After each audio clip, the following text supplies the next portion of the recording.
Para ensinar, os docentes necessitam assumir um projeto de estudo dirigido a ampliar e aprofundar permanentemente seus conhecimentos. Necessitam refletir sobre a prática, antes, durante e depois da realização das aulas. Necessitam construir critérios para fundamentar suas decisões ao trabalhar com diferentes grupos em distintas situações sociais. Necessitam assumir a docência como profissão, ou seja, como uma prática que requer previsão, reflexão, intercâmbio com colegas, comunicação e discussão de experiências, estudo constante de aportes teóricos que contribuem a enriquecê-la e aprofundá-la. Então, acho que o bacana desse trabalho da DIA é justamente ter essa valorização dessa formação dos professores que trabalham com a primeira infância, né, com os de 0 a 3. Né, Di? Apresentar o seu trabalho. Obrigada. Boa tarde. Eu quero agradecer a Dolores pelo convite. Eu estou bastante feliz por estar aqui, com colegas, com pessoas com quem eu já trabalhei, né, em uma trajetória aí longa como professora, que eu adoro ser, como formadora. Quero agradecer ao SEDAC, a Emília pelo convite também. E, enfim, é muito bom encontrar pessoas aqui queridas, em trajetórias de tanto tempo, e que eu fico assim mais tranquila de poder reconhecer esses rostos aqui neste momento. Então, muito obrigada. Bem, o título do meu trabalho é As Crianças Pequeninas e a Literatura, Banhos de Linguagem. Pode ir para o próximo. Tudo começou, era uma vez, um curso chamado La Poética de la Primeira Infância. Ele foi no ano passado, uma parceria do Espantapájaros com o Laboratório Emília, e eu fiz esse curso, um curso à distância, no qual eu aprendi muitas coisas, e mais um motivo de eu estar assim ansiosa e contente, porque tem pessoas aqui, né, que são minhas mestras e que estão presentes aqui hoje, que também estão presentes nesse curso por meio de um texto, ou de uma entrevista, ou de uma videoaula, né? Uma videoconferência. E aí, depois que a gente fazia esse curso, já no finalzinho, o desafio era escrever um projeto, algo que a gente colocasse em ação posteriormente, né? Não precisava ter feito, mas que tivéssemos em vista realizar.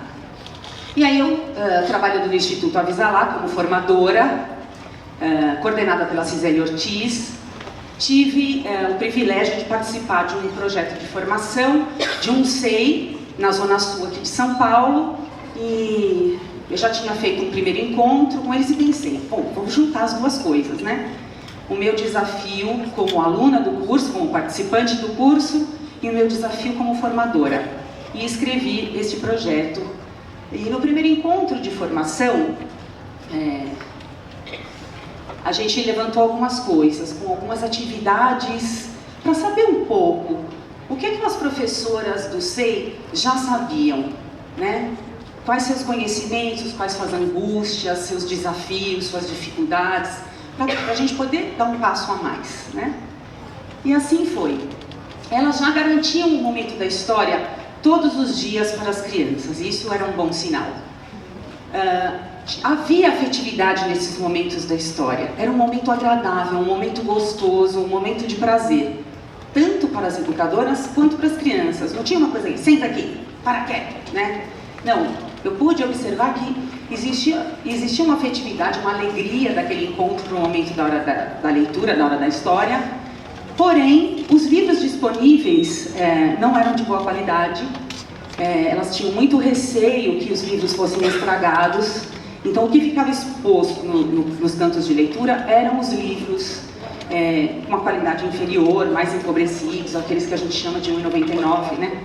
Tem aquelas imagens estereotipadas, os textos muito enxutos, com uma linguagem empobrecida. E elas muitas vezes não liam as histórias dos livros para as crianças, especialmente para os bebês. Elas contavam as histórias com o apoio dos livros, porque achavam que as crianças pequenas não vão ouvir essa história, não têm paciência, não têm atenção suficiente, etc. Pode ir para o próximo, por favor. e a crença, né, de que as crianças se interessam por livros ilustrados, muito coloridos, com textos curtos, porque, como eu disse, texto longo dá muito trabalho para prestar atenção. Insegurança para organizar os grupos para o momento da leitura, pouca familiaridade com os livros-álbum. A gente percebe que quando é pedido para fazer o planejamento de uma leitura ou fazer uma filmagem, sempre são os livros mais conhecidos. Claro, a gente gosta mesmo de pisar em terreno mais conhecido, mas é mais difícil que se aproximem de livros-álbum, livros ilustrados, mais complexos, né, para elas. Uso da leitura, desculpe, volte um minutinho, por favor, uso da leitura literária para tratar de algum conteúdo ou valor moral. Como disse ontem a Sandra Mendrano, né, isso é muito comum, e elas achavam que precisava ser assim.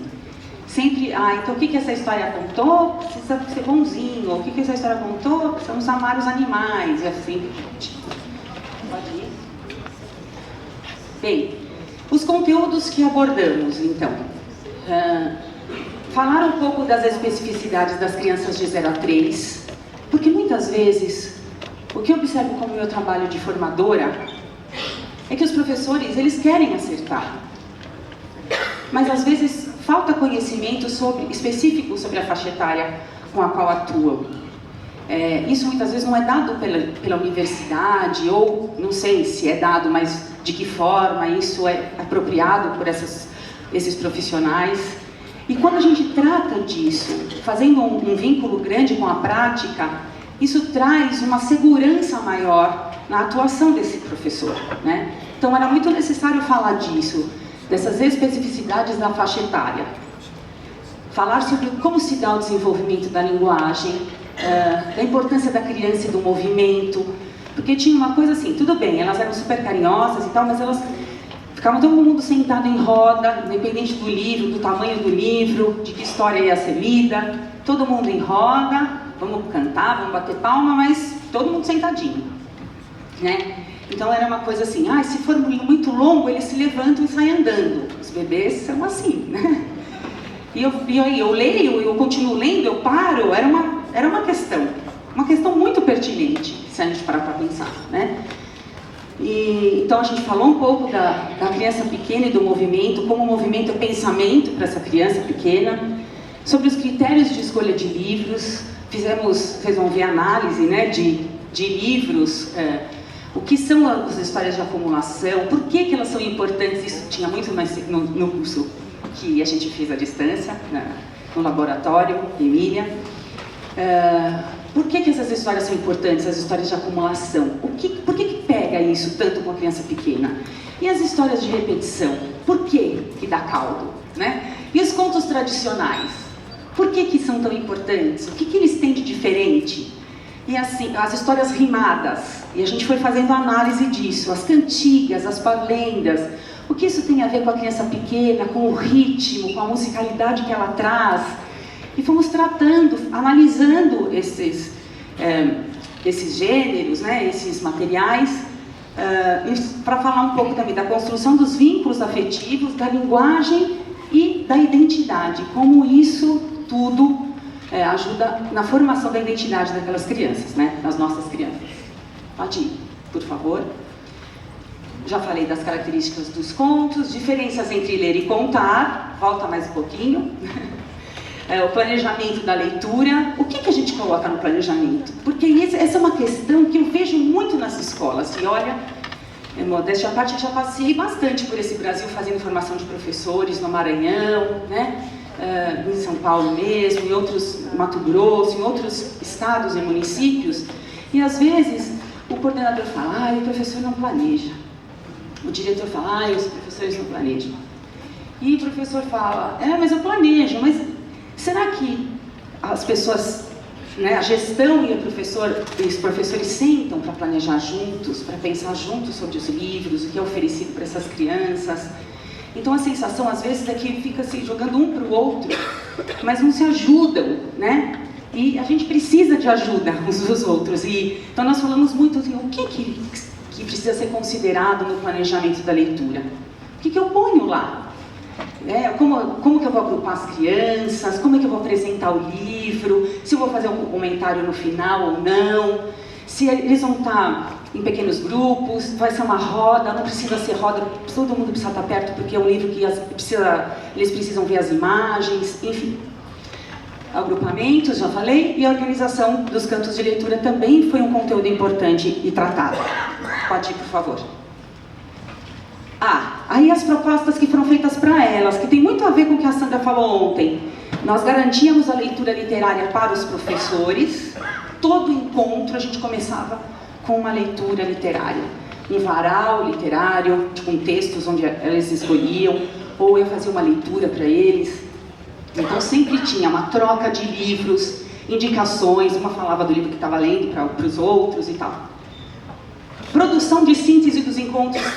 Essas sínteses eram feitas pelo grupo de professoras, isso era muito legal, porque eu podia entender o que elas estavam entendendo do que a gente tinha tratado, onde eu precisava investir mais, né? Onde a gente precisava avançar mais e retomar alguns pontos.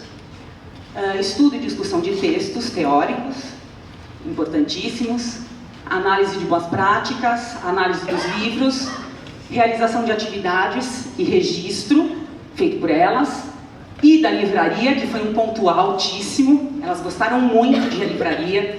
A livraria que nós fomos tinha assinaturas, coisas escritas na parede pelos escritores, e elas ficaram encantadas com aquilo, e pegavam os livros e olhavam, e a gente já tinha discutido um pouco sobre os critérios, e aí eu falei que elas escolhessem livros, então, para trabalhar com a faixa etária delas. E isso foi muito legal, né? Daí tinha que justificar por que tinham escolhido aquele livro e não outro, por que tinham feito uma troca, e a socialização de práticas também. Bom, eu estou correndo porque eu tenho pouco tempo para falar. Mas uma das coisas muito importantes que aconteceu nesse trabalho foi a tematização da prática. Ou seja, eu tinha alguns encontros de formação com o grupo de professores e a coordenação e a direção.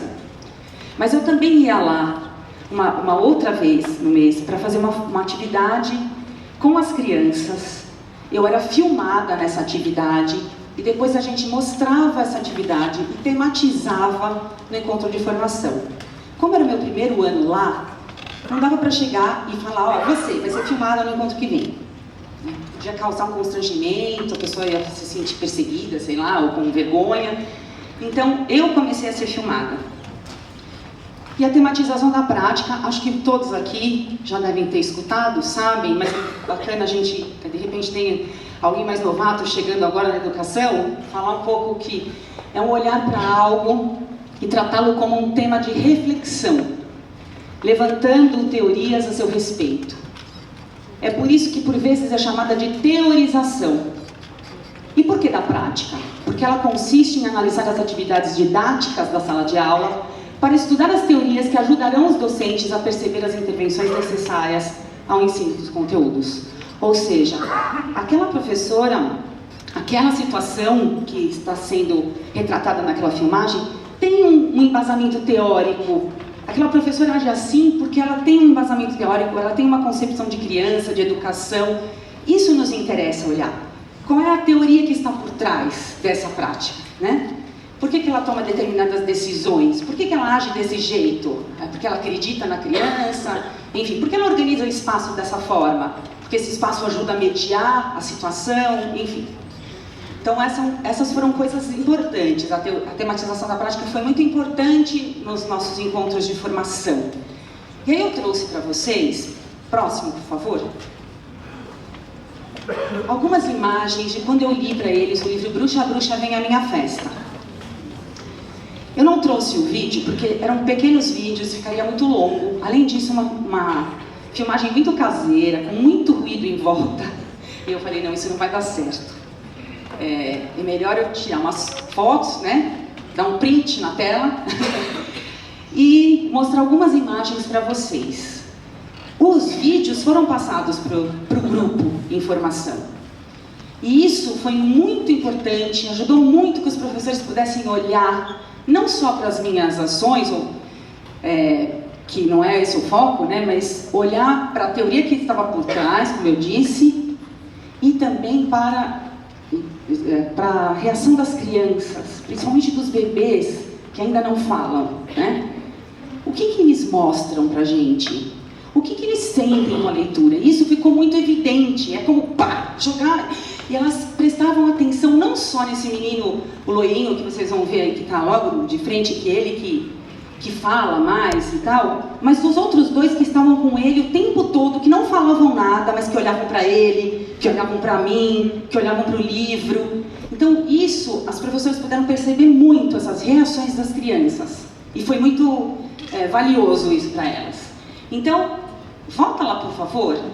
Tem ali a leitura, né, da história. Mais uma, volta, por gentileza.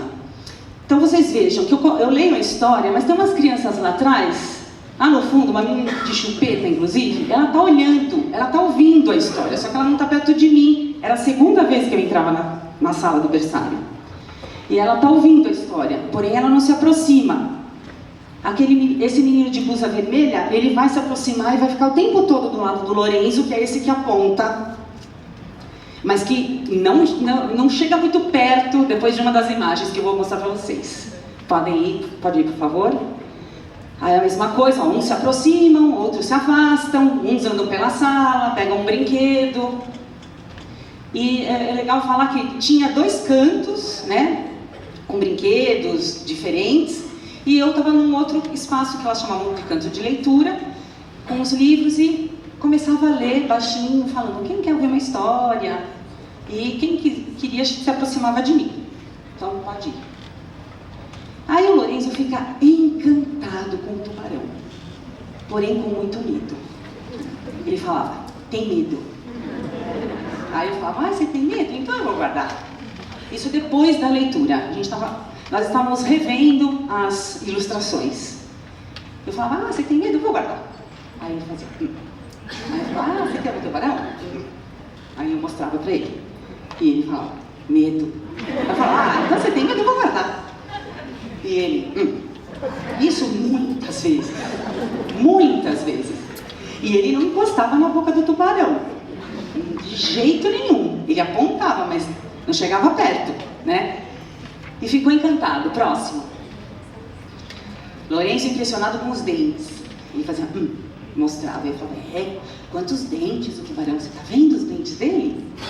E procurava não falar muito, para que ele pudesse me dizer o que eu tinha que fazer, o que ele queria saber, o que ele queria me contar, né? Aí, muito impressionado, toda hora ficava às vezes apontando, e às vezes eu falava: esse é o olho do tubarão, dependendo de... é verdade. Ia mostrando outras partes. Pode ir. Lorenzo faz movimentos com a mão e dedos imitando a mordida do tubarão. Ele fez. Uma hora ele olhou e fez. Aí eu fiz: nham, nham, nham, nham. É a boca do tubarão, os dentes dele. Próximo. Apontando. Aí ele fala: ursinho. Eu não sei se ele fala o peixinho ou o bichinho. Bichinho, ele faz. E é um outro tubarãozinho que está atrás do tubarãozão. Aí eu falo: é o outro, é mesmo. Né, ó. Referindo ao seu tubarão que estava próximo. Pode ir. Aí ele olha o sapo que está na meia e fala: o papo. Aí eu falo: o sapo, que legal, o sapo na sua meia. Aí ele aponta o livro: o papo. Aí eu falo: não, esse não é o sapo, esse é o tubarão. Aí ele mostra na meia: o papo. É o sapo. Aí ele aponta. Aí eu falo: e esse é? Aão. É o tubarão. Pode ir. E fica nesse jogo até que ele resolve pôr o pé na boca do tubarão. A mão não. A mão não. Mas o pé, com o tênis protegido, quem sabe? Aí ele vai lá e põe o pé. E vai nessa brincadeira. Eu vou pegar seu pé? Medo. Tudo de novo, medo. Vou guardar. Bom, eu guardei o livro na minha mochila, disse tchau para as crianças, agradeci, o Lorenzo foi atrás de mim. Não. Você quer o tubarão de novo? Lorenzo quer. Então vou. Mas estava já na hora do almoço, aquelas coisas, né? Então nós saímos da sala e sentamos ali fora. Agora acho que vem o vídeo, né, Sabrina? Para que continuássemos. Esse é o trechinho final da filmagem.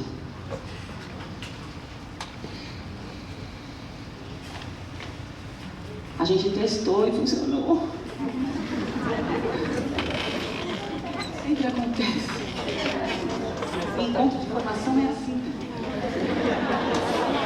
Tá show, tá funcionando, o PowerPoint, na hora não funciona o vídeo que você vai tematizar.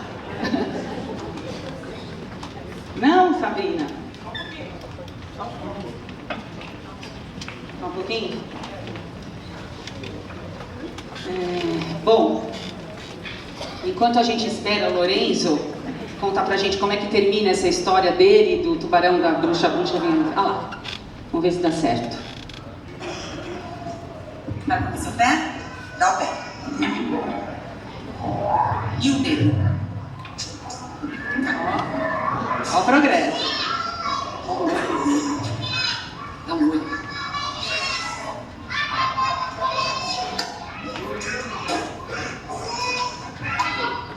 E olhando atrás do livro. Atrás dele, né? Tubarão.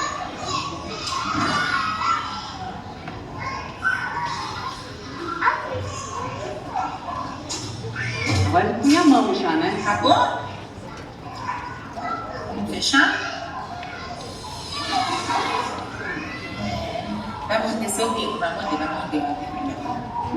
É o pé? O outro tubarãozinho.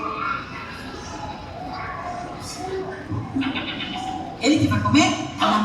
Queria dar o pé pro outro tubarão. Põe o dedo aí, quem vai comer?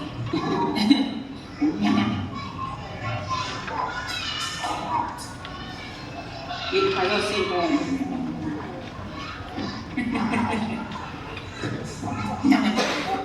O pé.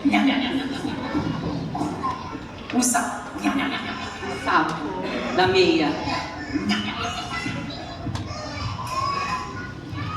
Tchau, tubarão. Tchau. Chega de tubarão. Vamos falar tchau pra ele. Tchau, tubarão. É o tubarão. Acabou. Vamos ver a Ana? A Ana é a professora. De novo ele quis ver o livro. E o tubarão, né? O bichinho? Outro tubarão pequeno. Tubarão. O olho. O pé. A boca.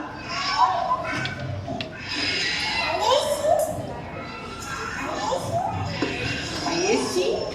Os dentes.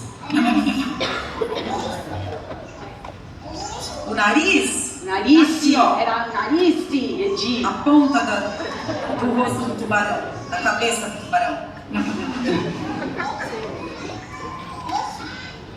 Quer beijar? Não vai.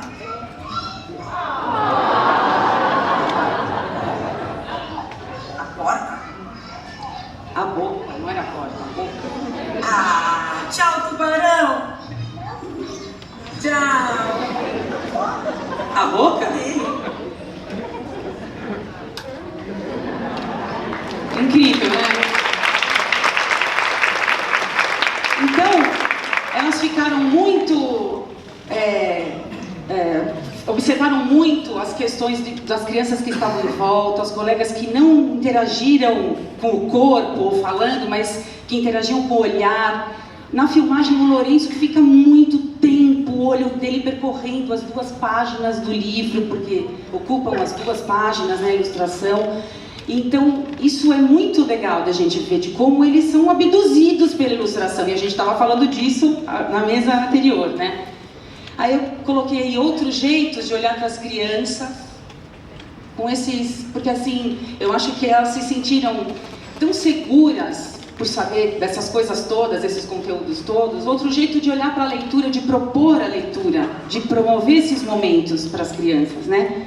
Então, as crianças com os livros sozinhas, os livros que estavam guardados, porque essa instituição tinha bons livros guardados, mas porque elas tinham medo que estragassem, e esses livros foram para a mesa, para as crianças, para o chão, né? Pode ir para o próximo.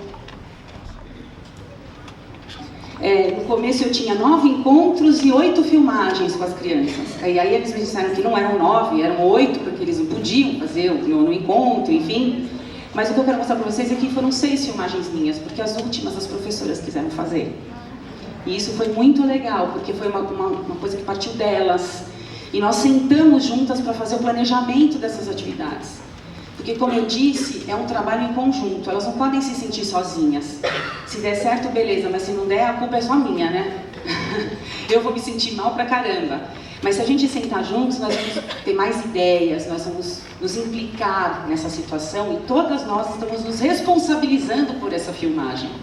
E a gente vai repensar se alguma coisa não deu certo, como a gente deveria ter feito, encaminhado de outra maneira. Isso foi muito legal. Sentamos eu, a coordenadora e a professora, fiz isso algumas vezes, depois a coordenadora fez com as demais professoras do SEI.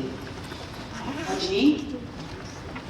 Bom, já falei da parceria, próximo. Aí não só os cantos de leitura mudaram, vejam que nesse primeiro, né, tudo para chamar a atenção da leitura. Cadê os livros, né? Assim, eles não aparecem, eles não brilham no canto de leitura. Isso a gente discutiu, quem é que tem que brilhar no canto de leitura? E ali no segundo, já pensando em prateleiras baixinhas, né? Um ambiente mais limpo, mais acolhedor, onde os livros é que chamam as crianças para a leitura. Ó, próximo. Também esse é a mesma coisa, lá, pensando em algumas almofadas, precisa ter uma almofada para cada um banquinho. Próximo. A leitura individualizada, né? Eu me lembro que uma vez a Yolanda Reis dizia isso, quando o adulto e a criança olham para a mesma direção, olham juntos, e é isso que acontece nessa filmagem tão linda com a Clarice, em pequenos grupos, que elas nem sonhavam em fazer isso, né? Assim, ler para uns pequenos grupos. Não, mas e as outras crianças? E as outras crianças? Às vezes a gente tem uns fantasmas, né? E as outras crianças vão pular pela janela. Não, as outras crianças vão fazer outras coisas, vão estar... No caso de berçário tem uma outra educadora junto, vão fazer outras atividades, brincar com uma massinha ou com outros livros, né? Pode ir. Para a turma toda, ou um grupo, para metade da turma, ou o grupo todo, pode ir. A leitura pela criança, encontro da criança com os livros, à vontade, sem tanto controle, mostrando para eles que é possível lidar com os livros, com cuidado, com respeito, né? Guardar esses livros. Isso é importante, é um conteúdo importante a ser ensinado desde do 0 a 3, né?